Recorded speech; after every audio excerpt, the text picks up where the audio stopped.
Yo, what it do, what it is, y'all. Some boy telling me Rocky now tuned in to the infamous No Filter Show. Hello. Yeah, yeah. Y'all already know these vibes. It's your boy K Quick here. Mentally Elixir, beats, bars, and faith. It is yet another Thursday. What's popping with you, Rock? Cooler, man. Can you hear me? I can hear you.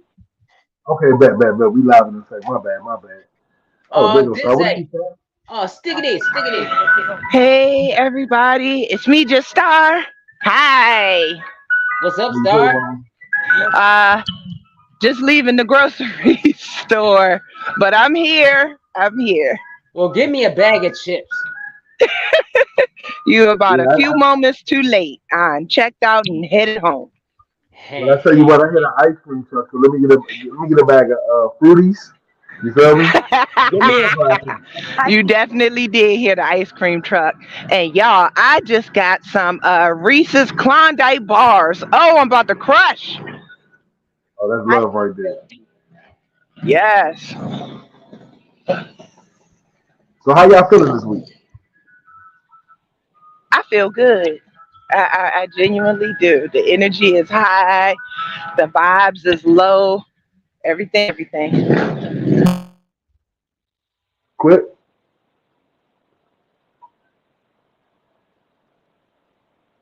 You still there? What happened? Am I the only one still here? Yeah, I'm right here, bro. Nah, he was muted. Quick, he said, "How your week going?" Oh well, shoot. I thought y'all was going. But anyways, my week is going good. My week is going very. It's better. It kind of had like a rough patch in the beginning of the week, but all in all, I'm good. I can dig it. My week has been kind of up and down. You feel me? Like Right. my morning starts all fucked up every morning because I got to drive on 495 through Virginia traffic to get to Maryland. You feel me? And everybody knows that Virginia drivers are some shit. I'm sorry, I gotta say it. And we talk about this shit all day, every day. So I get to work, but then I get to my job and everything's cool. So today was the first day in a while that I had Starbucks. I think it's been like 2 weeks. And to those who know me, know I really enjoy Starbucks. I'm a bougie coffee drinker. Say what you may.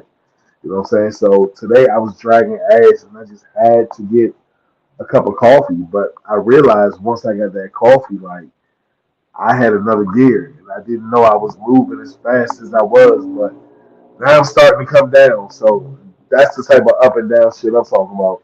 Like 1 minute I feel like I can run a marathon and then next minute I don't feel like doing nothing. You know what I'm saying? Yeah, I have actually become like that too, bro.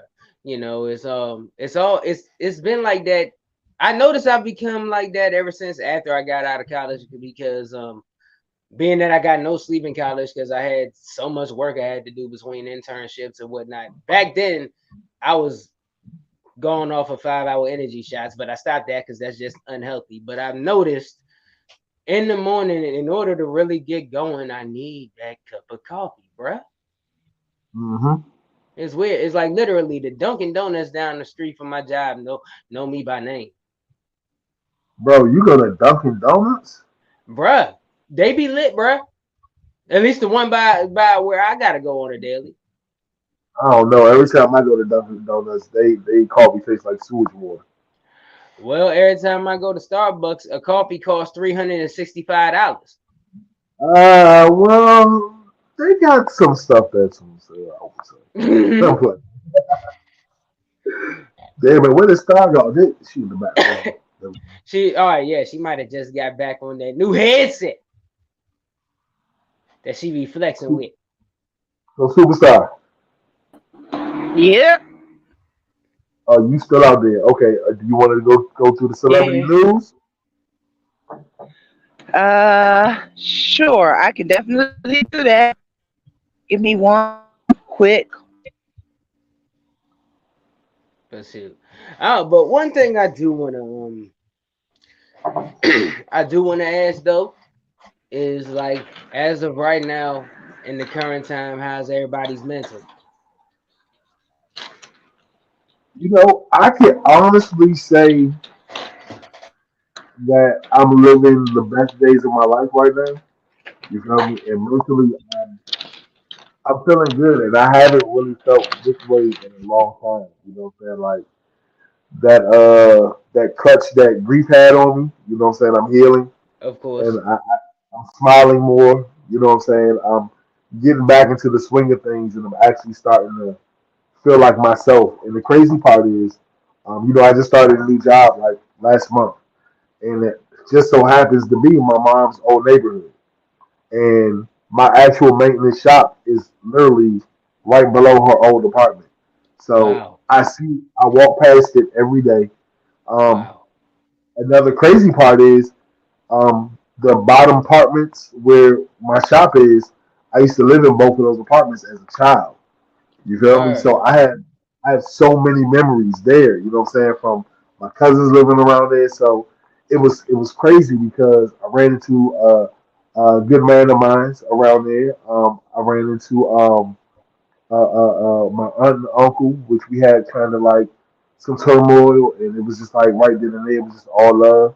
You know what I'm saying? And I actually had a lot of time to heal, and I kind of think God put me there to finish my healing process, and I really feel good, bro. I really feel good. And it's been a while. That's definitely good to hear, bro. Because of course the grieving process has no time limit.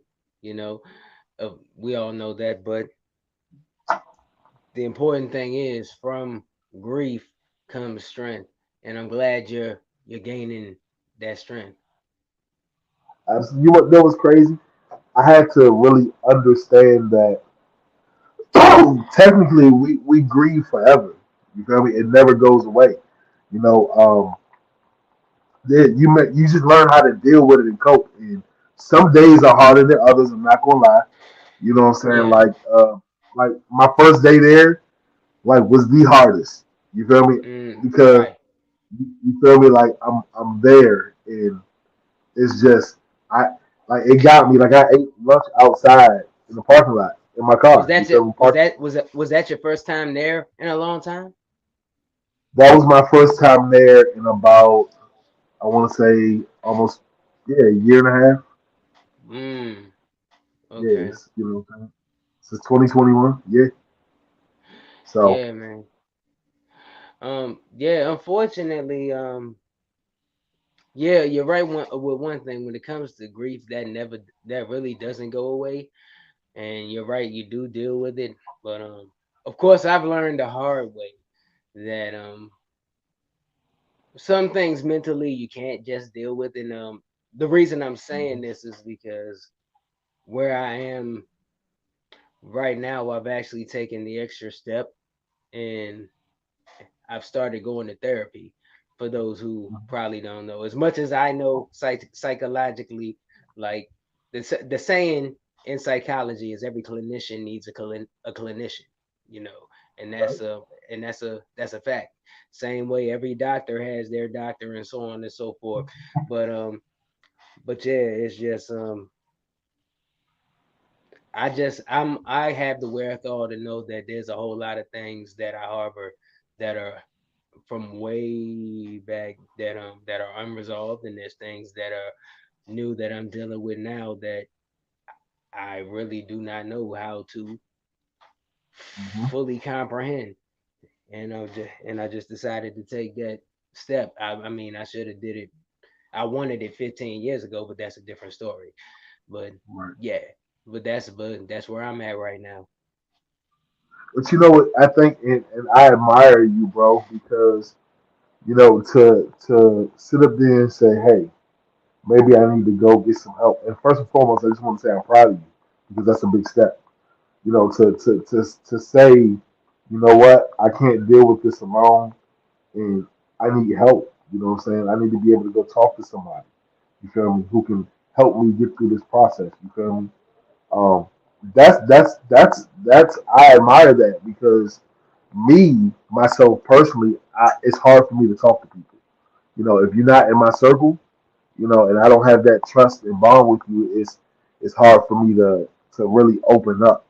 So like if I was to do it, the first couple sessions, I probably really wouldn't say too much because like I've heard horror stories how, these therapists judge you, and that's the thing, like how could you speak freely if you're not judged? You feel me? I feel like for me, I do feel you.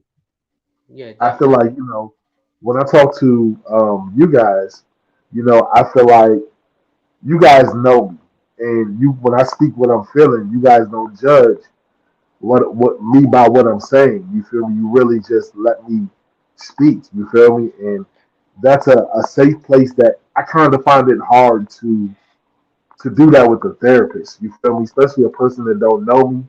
You know what I'm saying? And I know I would say things, and I probably would just look at them and be like, "Are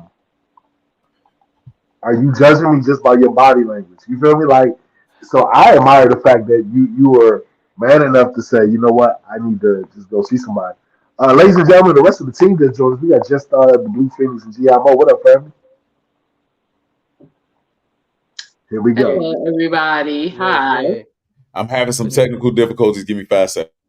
yeah, but no, Okay, cool, cool. I feel what you mean though, Rock. I mean, but like that was my main thing because I'm not contrary to belief when it comes to what I deal with personally. I'm not really a talker neither, Hmm. because it's hard to find somebody who will do the one thing that I need them to do, and that's listen, you know, because as you can see, there's people who will turn a vent session into an opinionated interrogation in a second. And like Hmm. I've gotten that with my own trying to speak to my own parents when I was like 17, and that just made me that's what got me to the point where I was like, you know what, I'm gonna just figure this out myself. Which was and now 15 years or however many years later, I'm right here taking, saying, all right, let me circle back around to this idea of of therapy. Because ironically, when I had that when that conversation in question happened, it was me going to them asking for it, but then them kind of going ape shit or whatever, or just turning it into an interrogation or a judging fest, so on and so forth, kind of just turned me off of talking about it, period. So that's why there was a huge gap in between then and now. But You know what I I just feel learned? what's up. I'm sorry, I learned No, no, that, I was finished, bro. Go ahead. and I learned this just by being a parent, and I can share this with you. Sometimes when our kids share things with us, it troubles us. And the way it troubles us, we start to ask questions in panic. So it comes off as an interrogation because you're frantically trying to figure out the root of the problem. You're trying to figure out what do I need to do to help my child. You know what I'm saying? Like, and that's just what I've learned. Because I used to feel that same way about my mom. You know what I'm saying? And her intentions was always good. It was just that when she felt like I shared something with her and it was out of her control, that mother instinct kicked in, like I need to help my baby. You feel me? Right. So I need to know every single detail. So I'm gonna ask you this, I'm gonna ask you that, and I need to know this. And it hits us as kids. We're just like, hold on, let me get everything out so I can answer those questions for you. You feel me? And it really took for me to be a parent. Like recently, I will honestly say, like, I've always had a great relationship with my children, and but this year we've gotten closer. We've had a lot of one-on-one alone time. Um, I have a thing where I talk with my hands. You feel me? And I noticed that pause when I say this, my hands are is connected to my mouth. You feel me? So, but check it. But in conversations where I need to listen, I would literally put my hands underneath my thighs and sit on my hands. As long as my hands are underneath me, I won't speak.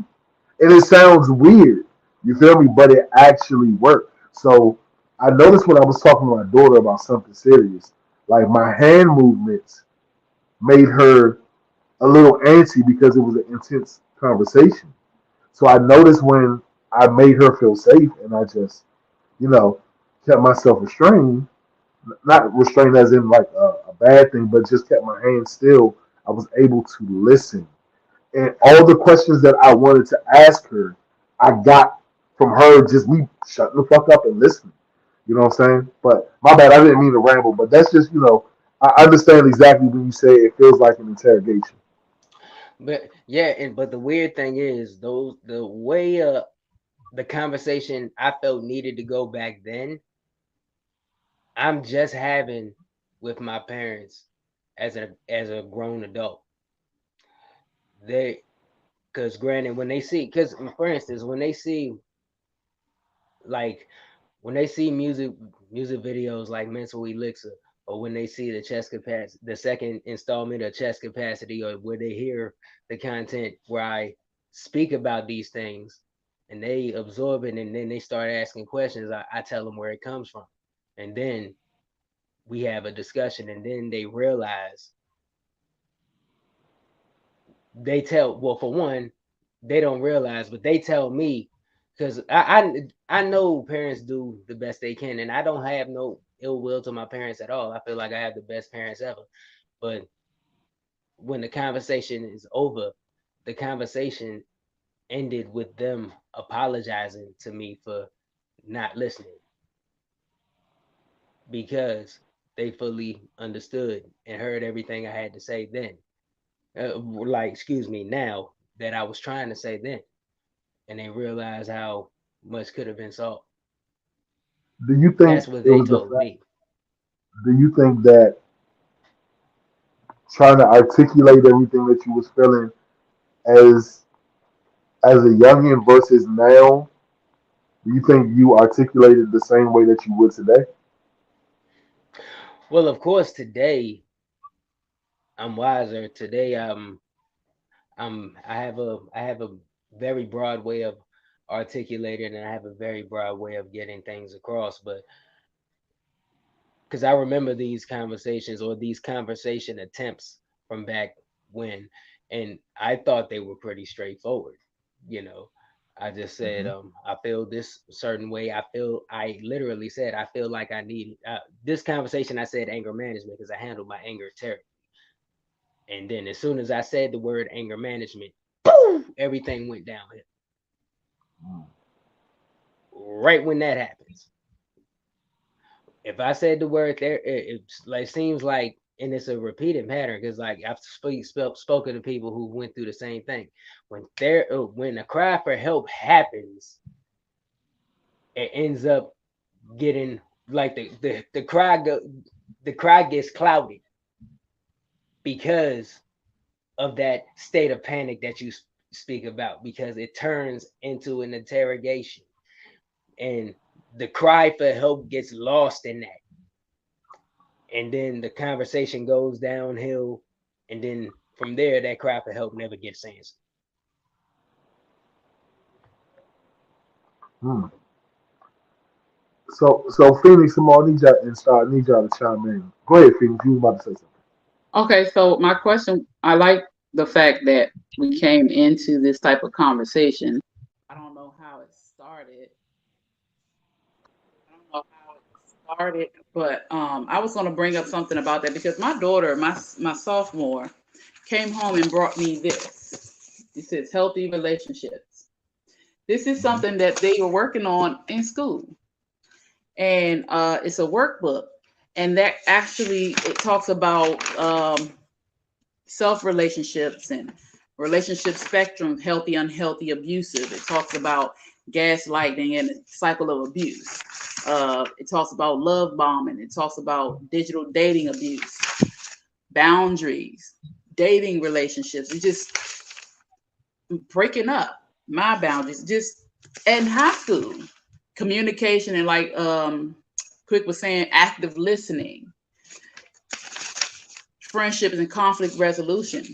In high school, we didn't get any of these things, and a lot of times our parents weren't taught that. It also says family relationships and relationship reflections. These things we're not taught.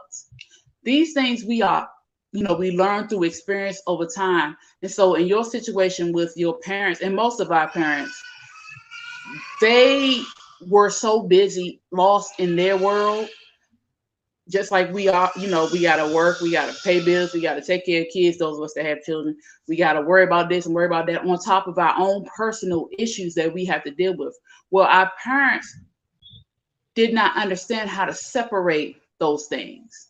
They didn't know how to do it. They were not taught. We have a better understanding because we tap into, well, this felt that way when it happened to me, and I don't want anybody else to feel that way. So you have a better understanding. You're able to communicate. You're able to listen. You're able to be there in a different way than your parents were, than our parents were. Because I couldn't talk to mine either. And though my mom would always tell me her door was open, my mom was dealing with manic depression and bipolar. So though she said that, it really wasn't. And she was not able to separate what she was dealing with what we needed. It's a little bit different now. Me as a mom of 5, 4 still at home with me, it's a lot. It can be a lot. But I also understand that my children need a soft place to land. I also understand that if I'm not what my children need, they'll go out and try to find it. It may manifest in different ways. So I'd rather be that place for them and then close my room door and cry, or get in the shower and cry for them, cry for me, because I don't have nobody to talk to. It's just it's different for us now. So I'm glad, because from my understanding, you are doing therapy. I'm in therapy now too. I was in therapy years ago, but it wasn't what it was. I'm back in therapy now. But it's nothing wrong with seeking an unbiased person, someone who does not know you. So they're not there to judge. They're not there to give their opinion. They're there to listen to you and to help you navigate what's going on within you, and help you get rid of just resolve what's going on within you. And it's a good thing. It's a good thing. You know what's crazy? I feel you, but like how many times have we met? And y'all know where we from, so this happens very often. How many times we done seen somebody or met somebody in public, and they done said some crazy shit to you, and you be like, "Ooh, this nigga is crazy as shit." Often, right? That's what I'm scared a therapist will be. They be listening, writing, and just taking notes, and then they mind, they be like, "Yo, this Bama is wild." Like, he thinks what? So Well, I'm gonna. I love my therapist. He don't he's really, really cool, really, really down to earth, and really bluntly honest.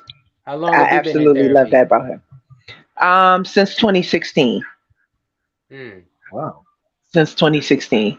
Yeah. And I have a doctor, shout out to Dr. Brown. He is an old white man, but you wouldn't know it by having a conversation with him. Like, he tells me, I told him I had been smoking weed and stuff because of my sickness and, other stresses. And, he was the first one to say that he actually thinks that's a really good natural remedy. And of course, y'all know my issues is chest. So he suggested that I switch to my edibles full time. And he said, eat as many edibles as I want, as long as I don't fall on my face. Right. But Funny. on a serious note, though, he's very easy to talk to. As y'all know, I don't let people in easily, and being a medical professional doesn't change my mind. But it's just like having a regular conversation, and he doesn't just sit there quiet and write everything down the whole time. He engages me. It's a full-fledged conversation. He asks me specific questions, and he tells me a little bit about his own life, and like, it's a steady back and forth so that I can feel comfortable getting out everything that I need to get out. And if he thinks there's something that I haven't, stated that I should, then he just asks the general questions. When I talk to Dr. Brown, it doesn't feel any different than when I talk to y'all. Except, of course, there's no love there because y'all are family and he's not. But it's just always a flowing conversation. It never feels like a therapy session. And for real, that's that's very important to find a therapist that's, for one, relatable. That's very relatable. And also to rebut what you just said, Rock, as far as a therapist looking at you thinking that you're crazy, do you not realize, and this is coming from me, because I know anybody who studies psychology is off their rocker themselves. Do you not know what we're Yeah. into, bruh? I have favorite serial killers that I've studied. That I had to I had to do a psychoanalysis in my psychopathology class on several different cases. That's why I knew everything about Jeffrey Dahmer, because he was one of the cases I did he was one of the people I did an analysis on. You know, so like when you see that crazy person on the sidewalk talking to himself, pacing back and forth, I'm the type of person who would like to have a conversation with him. That's so they people in that field are different themselves. So I doubt that. I think the last thing they're going to be thinking is what's going is that, wow, this person is crazy. I highly doubt it. They probably looking at you like you ain't got no problems for real. You know, therapists need therapists. Psychologists and psychiatrists go to psychiatrists and psychologists. It's, you know, they're human, and you can't worry about what they're thinking because you're in there for you. You can go in there and cuss them out, and they just gonna sit there and take it. I mean, they're gonna be like, okay, are you done? Did you get it out? You know, let's talk about this. Why you feel this way? I'd rather, you know, of course, I would rather talk to y'all. We don't talk. We cool. I have no problem. I will share whatever with y'all. No problem. But it's nothing wrong with having a therapist too. There's nothing wrong with that. So one person we haven't spoken to yet was G.I. Mohair. Have you ever had any experiences with therapy or anything? Can you hear me? Yeah. Loud and clear. Yep. So from the ripe old age of 9 years old, when Ritalin and all of that ADHD medication was out for young, thriving black males, yes, I was in counseling at a very young age because I was supposedly hyperactive. But of course, I was too smart for the fucking counselor. I didn't trust white people as is. And so I fucked around. And when I got there, I asked the lady, I said, so you're telling me that I can just sit here and go to sleep when it's okay? So I went to sleep on her ass. I just never really, I went to sleep on her. I went to sleep on her ass. I never really trusted anybody outside of my circle. So therapy for me is usually somebody within, but then on top of that, you know, the dramas that come with telling people within your circle, it kind of sucks a little bit. You know, naturally, I think all of us have touched on that. I'm late, everybody. I'm sorry, technical difficulties, but I'm pretty sure that y'all already touched on this, that trusting somebody that you really care about to listen to your problems is probably one of the worst ideas we've all fucking had in this lifetime. I just, at the same time, don't trust paying somebody to listen to me. Those people are naturally overwhelmed by all of the issues of the world on their own terms. And then all of a sudden now here I come. I'm just the umpteenth person that's still bitching about something that they've heard over and over again. So no, I don't fuck with it. I don't think it's that they heard it over and over again, because every person is different and every person comes at it from a different standpoint. And most people, quote unquote, pay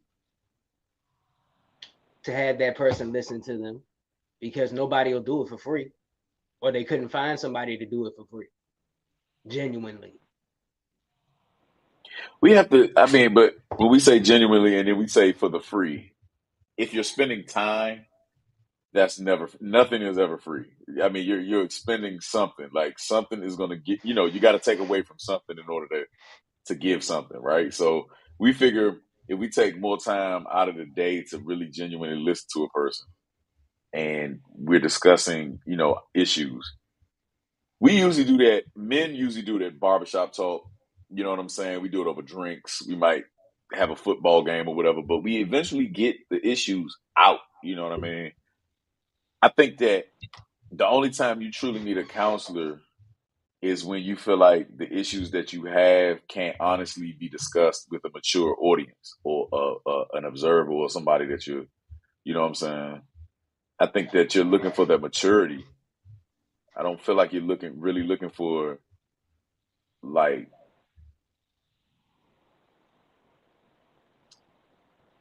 how can I put this? I don't really be giving a fuck, so I say whatever the fuck is on my mind to anybody that's available. So you know what I mean? Like I don't care about being judged or whatever. I think that a lot of people do it because they don't want to be judged. Like they want to have somebody that's not going to give them any feedback immediately that knows them personally. I digress. Well, even if somebody knows them personally, you don't know what's inside a person's heart or inside a person's head. Because granted, my parents raised me. They're just finding out at my age now what I really had to go through internally. Because they didn't hear me back then. So whether they know me you personally or not, that doesn't matter. And for one, I would never discuss none of that in a barbershop. That's one thing. Two, it's not that we don't want feedback, it's that we need someone to understand. When someone's interrogating you or giving you opinions, they're not listening to you. They're not understanding you because they're trying to find a solution or trying to dictate a solution to something they don't understand. And I can tell they don't understand when nothing they're saying is correlating to what I'm feeling. So literally, I'm sorry to cut you off. No, you're so literally all people in that mental state or emotional state want is to find somebody who literally finally understands exactly where they're coming from. And how is that done? By actually listening to them. There can be no such thing as understanding unless you know that that person has been through the same situation that you've been through. So when you pay for a total stranger, in my eyes, this is just my opinion. When you pay for a total stranger, when you have no backstory on their life, right, and what they've been through, and they're just offering advice because they may have read it from a book, that is not considered to be understanding. You cannot be a like-minded individual if you don't know the individual and that can identify with you. The one thing, and I'm pretty sure you went to school for it, so I'm pretty sure that there's a boundary that you have to set when you are a counselor.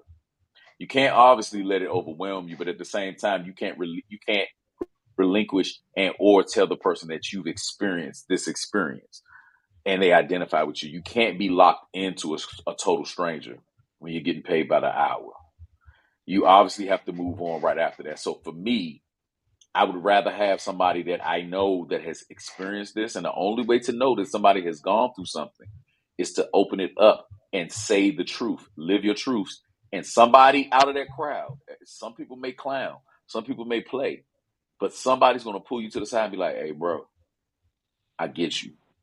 I know this. I went through that when my father died. When my father died, he passed at 45. I had to deal with people that actually have experienced the loss of a parent. So people can now come to me and they can talk to me about the loss of a parent now. I can never go to a person and experience the experience of the loss of a child. I haven't had that happen. So for me to go to a total stranger and me not know that they've experienced this, I can't trust it. I'm sorry, I digress. Well, once again, the loss of a parent, that's a situational thing. Like that happens. But when somebody has something internally that's within themselves that they cannot shake, that's when it's now. You want to know the reason why I even studied psychology? Because I took my first psychology course when I was like 16, 17. My bottom, where I was on the brink of suicide, I was 15.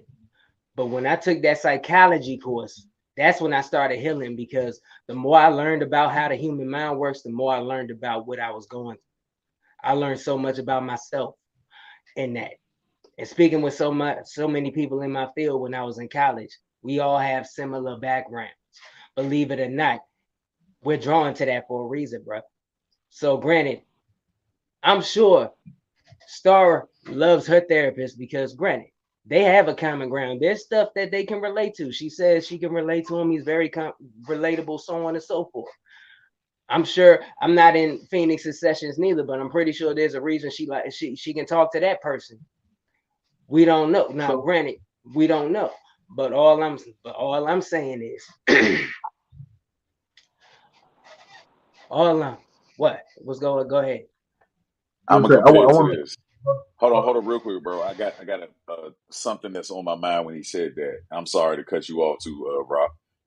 I love my punching bag, my man. I have a punching bag downstairs. When I have stress issues, I hit the shit out of that joint. It gives me no feedback other than I relieve stress on it. I think that we are looking at counseling more so from, okay, I need to relieve and take out my stress on somebody's ear or their shoulders and burden them with it. You know what I'm saying? Just like the punching bag. I Nope. don't understand. There's Nah, nothing to it. They it's can't that's offer you anything if you don't know them. it's not that's not it at all. All right, That's so not I'm true. I'm no, sorry, quick. no, go ahead, That's go not the ahead. You go case. first. That's not the case. First of all, it's not once you understand therapy and you have an understanding therapist, it's not dumping your problems on someone else's ear or shoulder. Um, Earlier, dang, see, I just lost it as I was addressing you. It was something that, okay, earlier you said, that therapists don't understand your life and give advice and stuff like that. First and foremost, I have never had a lasting therapeutic relationship or any like for a therapist that's trying to give you advice because that's really not what therapy is. I think people get therapy confused with what they see on TV. The laying back on the couch and, you're spilling your guts and the therapist is sitting at the desk behind you with a big yellow legal pad and hmm, Very true. hmm. So tell me about your relationship with your mom. It's absolutely nothing like that. Like I said, you do have to really do your research and find a relatable therapist until you find one that's comfortable. But like I said, my therapist, although, he understands that there's a level of professionalism and a boundary to not cross, he shares situations in his own life with me to understand, okay, this is what I know. And when he tells okay. me what he did, he's never given it to me in an advice setting. He's just saying, oh, well, I've been there. When I went through it, I did so and so and such and such. It's completely different from what people expect it to be when you find the right one anyway. Go ahead, Rob. So let's because we've been sitting at the bottom of this conversation, and I see where everybody is. Let's get to the sunlight. So quick, Star, Phoenix, you guys taking steps, and for a person like me, it's hard. It'd be hard for me to find someone. And Star, you gave me the perfect segue. You said you got to be comfortable talking with a person. You have to find that right person. So for somebody that's listening, like myself, you feel me? What recommendation would you give or tips you would give them to finding the perfect therapist for them? Like, what do you look for in making that right decision for your therapist? Well, it's all trial and error, really. The first thing is to take the step to realize, okay, I'm in a position now where I really need it. Cause like for real, when I already knew about depression and what I've dealt with that, but as far as this anxiety that's kind of been taking over me, it's too much for me to bear at this point. That on top of what I already learned how to live with, if you want to call it that. So I just knew when it starts to literally affect everything that I do, I knew I can't do this by myself, so I knew I had to take the step. So that's the first step. And from there it's kind of trial and error. If you don't like or relate to one therapist, you can get another one. You can request if you decide to stick with the same you know, I'm blanking at the moment. The same program. They can try to pair you with another one, or you can go to a different program altogether. But the first step is to do that. Take a step. Well, quick, can I interject right here, please? Because Go right even ahead. before you make the step to meet with a therapist, my suggestion is, which I'm just now learning that you can do, whatever state you're in, Google mental health services and your state. When you see that list, write down the name of every agency that sounds good to you, first of all, and then call them. Ask to speak to the nurse practitioner because usually the secretary is busy, she has other stuff to do, but ask for the nurse practitioner and ask her about their programs because it was trial and error for me before I found and was comfortable with this one. I my first one, I don't want to say their name because I don't want to quote unquote slander them, but my experience with them was horrible. It was horrible. It was on Florida Avenue. I would go up there. My therapist would be 3 hours late, come in with no apology, not ask me any questions about my day, write me a prescription on a pad, and say, go get this filled out. And after the third time that happened to me, I really looked around the office to see who was sitting in there. And I realized that it was a lot of addicts and drunks and actually on the street homeless people. So I said, oh, so this is a pill factory. I can't possibly get any help here because when I first started seeking mental health services, I didn't want to be on any medication. Back then, Zoloft and Seroquel was really big, so I can only assume they were getting bonuses for how many prescriptions they wrote for that because all this doctor kept trying to give me was Zoloft and Seroquel.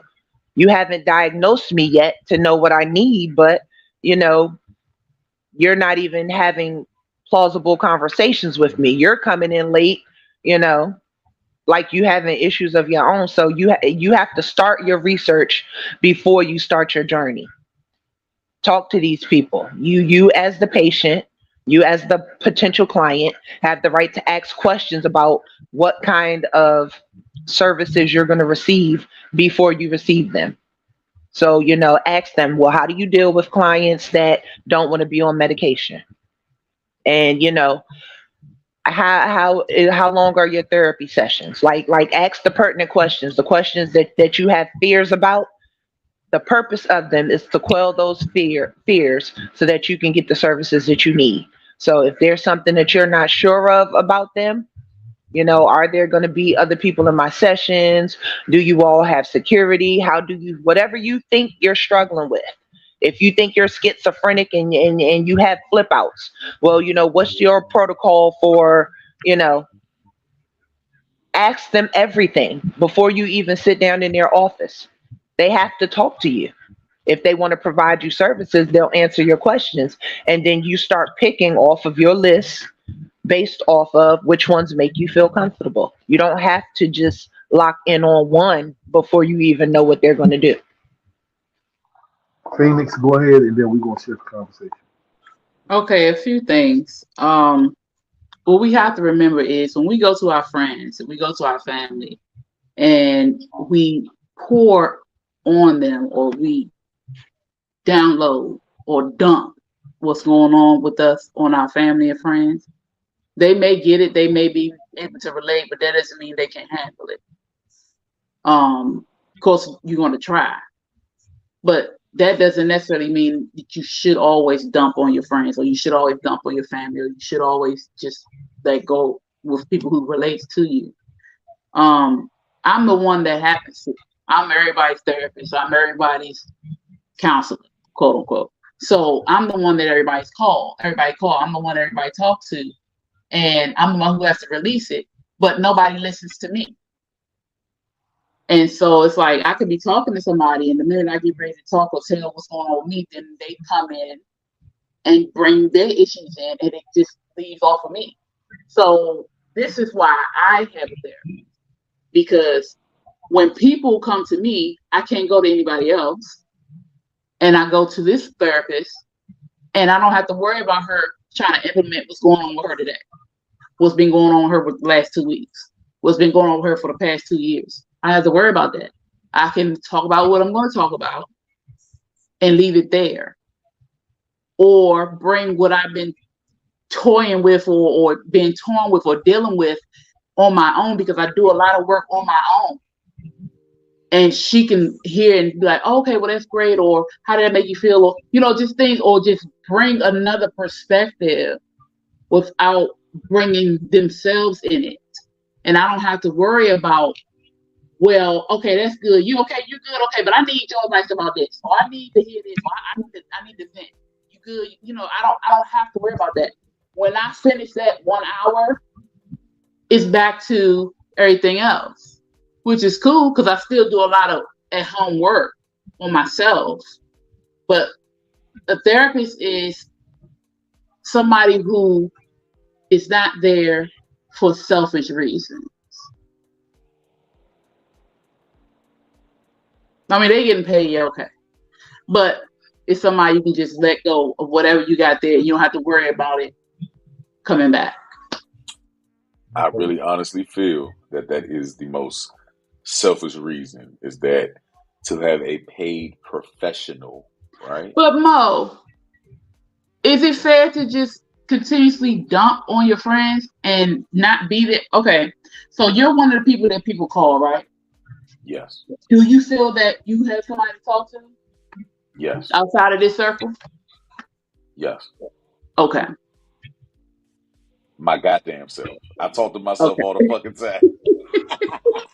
I talk to myself too. But sometimes, if he talks to himself, he ain't getting no kind of help at all. Listen, this is what I want to say. Okay. I wanted to say this because, look, we talking all over each other. Go ahead, Rock. I'm sorry. No, I was about to change the conversation, but go ahead. No, because I know that we have to move on. I wanted to say specifically to Mo, I wanted to quote unquote let him in for a moment. So, as y'all know, and I have mentioned on the show, one of my sons had got shot back in March of this year, right? And the doctors had me on, what is that? Anyway, because it always loses me. It sounds like Percocet, but it's not Percocet. Who cares? The point simply is the hardest thing that I had to do in therapy was admit to my doctor that I was not on the medication that keeps me calm because I was angry that somebody shot my son and I wanted to fuck some shit up. And being on that medication allowed me a moment to think. It didn't give me any just snap out, black out, lose it moments. You know what I mean? The hardest thing was sitting in front of the therapist, and it felt so good to just openly admit it. You feel me? Like nobody wants to know that we all have a beast inside of us that can come out sometimes. But as much as it felt good, it was that was the hardest thing about my therapy. Openly looking this man in the face when he says, have you been taking your medicine and how's that going? And saying, no, I stopped taking it because I'm tired. I'm ready to fuck some shit up, and that medicine keeps me from being able to do it. And it was harder saying it to him only because I had to admit it out loud, which means my own ears had to hear it. It's easy for us to hide from ourselves and run from ourselves. The only thing hard about admitting that to the therapist is I had to hear myself say it. And I had to own the fact that the slightest little thing that happened, whoever it was, I was going to beat the shit out of them because I couldn't catch the guy that had actually hurt me. That was the hardest part, having to hear myself admit that. But I digress. Go ahead, Rock.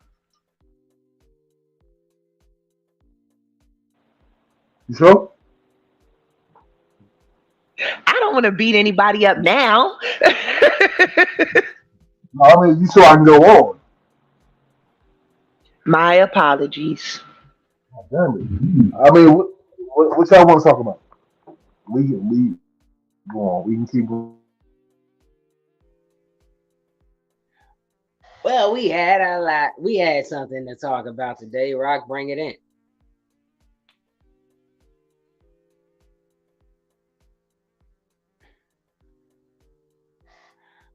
Or we can do my personal favorite thing and go to the corner.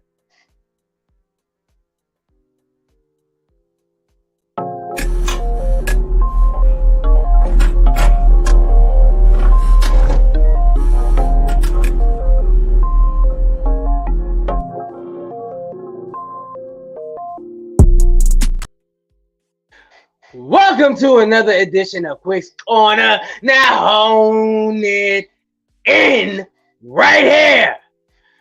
All right, so I'm gonna keep this short and sweet.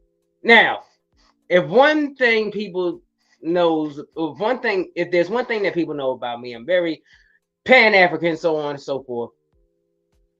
And if there's one thing that I can't stand, are self-hating melanated folks. I dislike the Uncle Ruckuses. I dislike the Clayton Bigsbys of the world. And I did not notice that we had another one amongst us in the No Filter Squad.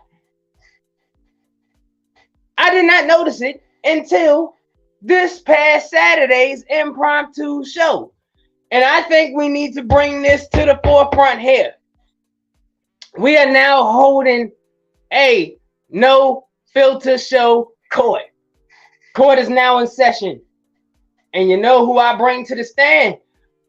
I bring Blue Phoenix to the stand right now. You are on trial, young lady. And do not try to run from this either. Miss Phoenix. And don't you dare unmute neither. Y'all peep the avatar though. Peep the avatar. Miss Phoenix. Did I hear correctly when I heard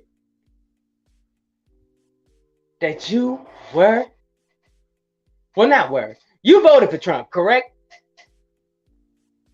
Yeah. All right, so this is exactly why you're on trial, because I didn't know you were an Uncle Ruckus. I did not know you were a Clayton Bigsby, my friend. So I'm fairly disappointed that you come up here wearing them hair wraps and all these Nubian symbols. And you thoroughly go against everything that stuff stands for. Sweetheart. I'm thoroughly disappointed. You can be disappointed, but let me tell you something. Okay. I was not voting for Hillary. Okay. Let me tell you why. That woman is crazy, first and foremost. This ain't got nothing to do with Hillary. I'm gonna tell you, but this is why I voted for Trump, first and foremost. We know Trump is an entertainer. We know all this other stuff that happened, all the things that happened while he was in office was gonna happen anyway. He just left it open.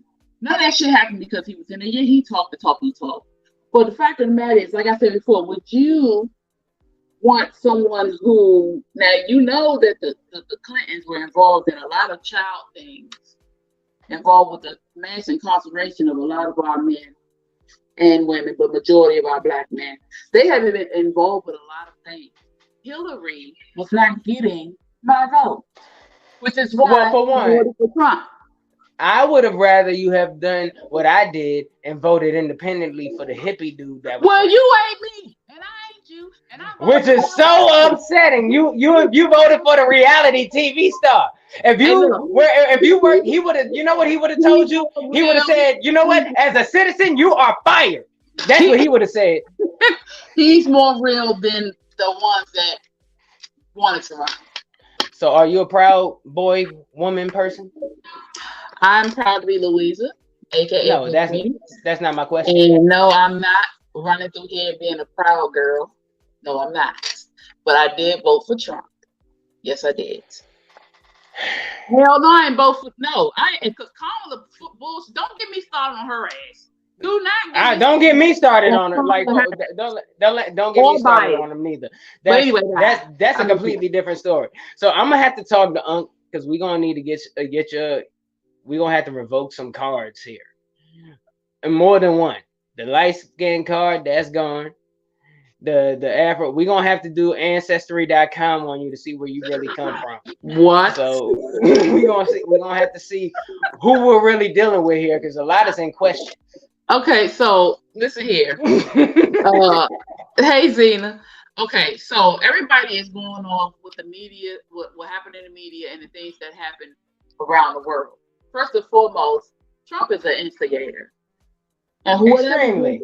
whoever gives him the most attention is who he's gonna put his attention to. But a lot of things y'all don't know of the things that Trump has done over the years. Now I'm not saying he's an awesome and a perfect person, no. But do you know a lot of racist stuff happens even when Trump won in office? There's a lot of racist shit that happened when Obama was in office. There's a lot of racist shit that's happening now. So it's like it doesn't matter who's in office. Yeah, he a liar, but all politicians are liars. All of them. All of them lie. All of them lie. All of them.